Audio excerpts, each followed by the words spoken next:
Hello दोस्तों, मैं आप सबको अपने चैनल एनिमे स्टोरी एक्सप्लेन पर वेलकम करता हूं। वैसे मैंने बहुत दिनों से ये बोला नहीं था तो इसीलिए बोल दिया। Now start the intro.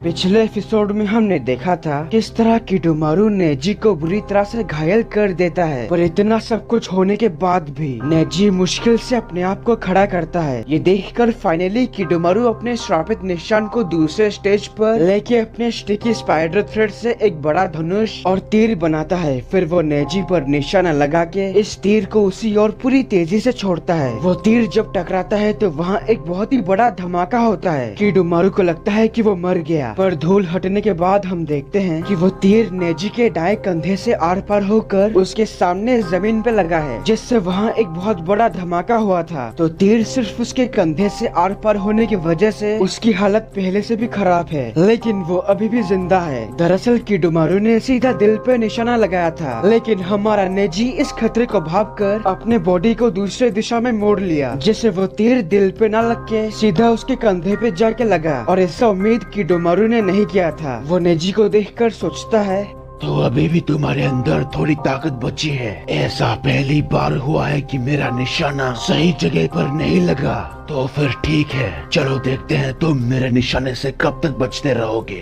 तभी यहाँ नेजी उसके दूसरे हमला करने से पहले वो इस दर्द को सहकर यहाँ से भागने लगता है। और ये देखकर किडोमारू बोलता है, अगर तुम्हें लगता है मुझसे भागकर तुम खुद को बचा लोगे तो ये तुम्हारी गलतफहमी है। अब मैं तुम्हें अपनी तरफ खींच के लाऊंगा। तो इस बार किडोमारू एक ऐसा तीर अपने मुंह से निकालता है जिसके पीछे एक धागा लगा हुआ है, ताकि जब ये तीर नेजी को लगेगा तो वो उसे खींच के अपने तरफ ला पाए। उसके बाद किडोमारू इस तीर को फिर से निशाना लगा के मारता है। तभी नेजी के पास चाकरा बहुत कम होने के कारण वो ज्यादा दूर भाग नहीं पाता है और इसीलिए एक पेड़ के पीछे छिप जाता है। लेकिन वो तीर उसी पेड़ से आर पार होकर जोर से जमीन पर लगता है। तभी नेजी का पहना हुआ हेडबैंड नीचे गिरता है। वलकाश वो तीर उसके सर के आर पार न गया हो।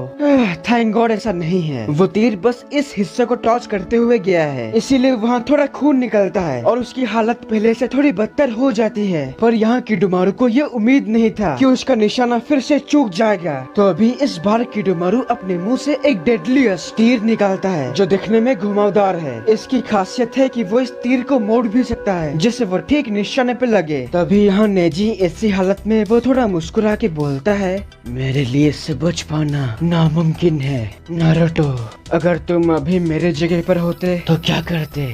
चाहे कितनी भी कोशिश कर ले तू बचेगा नहीं। तेरी मौत मेरे हाथों लिखी है। किडोमारू ये बोलकर वो इस तीर को पूरी तेजी से नेजी पे छोड़ता है। तभी इस तीर को अपनी तरफ आते देख नेजी इससे बचने की पूरी कोशिश करता है, लेकिन वो तीर सीधा उसके पेट से आर पार होकर एक पेड़ से जोर से टकराता है। पहले यहाँ किडोमारू को लगता है कि फाइनली उसका निशाना सही जगह पर लग गया। तभी वहाँ बुरी तरह से जख्मी नेजी सोचता है, कीड़े कहीं के, तुमने ह्यूगा से टकराकर बहुत बड़ी गलती की है। इस तीर के पीछे जो धागा लगा हुआ है वो सीधा जाके किडोमारू के मुंह से कनेक्ट है। तो नेजी अपने हाथों में चाकरा इकट्ठा करके इस धागे के अंदर चाकरा भेजता है। तो वो चाकरा इस धागे के अंदर से होते हुए सीधा किडोमारू के मुंह के अंदर उसके बॉडी के अंदर पहुंच जाती है। वैसे नेजी का थोड़ा सा चाकरा इतना खतरनाक था कि इसका स्वाद चखते ही किडोमारू के सारे इंटरनल ऑर्गन डैमेज हो जाते हैं। ये मुझे क्या हो रहा है? मेरा निशाना तो सही था।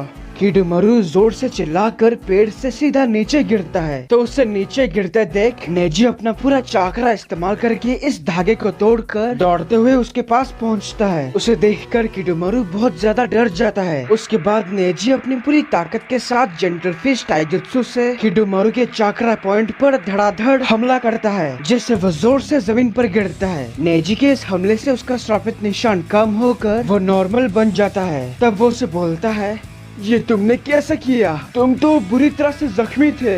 भले ही मैं जख्मी हूँ, लेकिन मैं इस दर्द को सह सकता हूँ। एक बात याद रख, मैं अपनी कमजोरियों को तुमसे बेहतर जानता हूँ, लेकिन हाँ, तुम सबसे ताकतवर प्रतिद्वंदी हो जिससे मैं अभी तक लड़ा हूँ।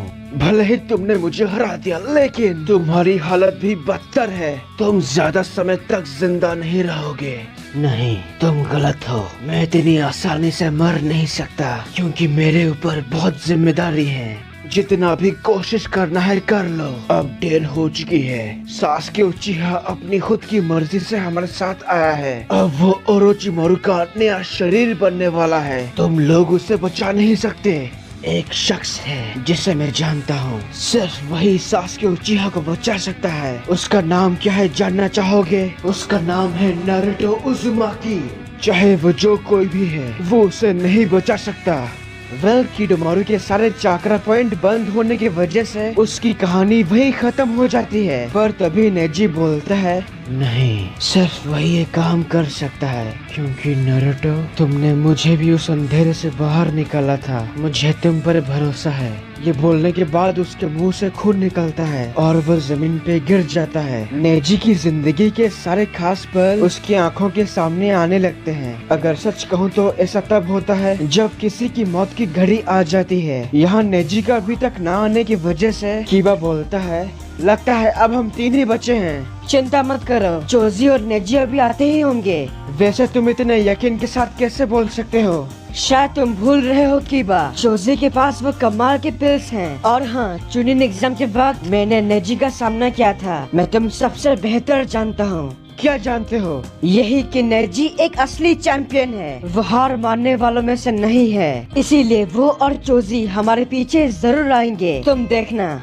और यहीं पर इस एपिसोड की एक्सप्लेनेशन खत्म होती है। अगर आपको ये वीडियो अच्छा लगा तो प्लीज लाइक और कमेंट कीजिए। और अगर आप मेरे चैनल पर नए हो तो इसे सब्सक्राइब करने के साथ उस बेल आइकॉन को भी दबा ही दो। तब तक के लिए खुश रहना। मैं मिलूंगा आपसे अगले वीडियो में। पीस।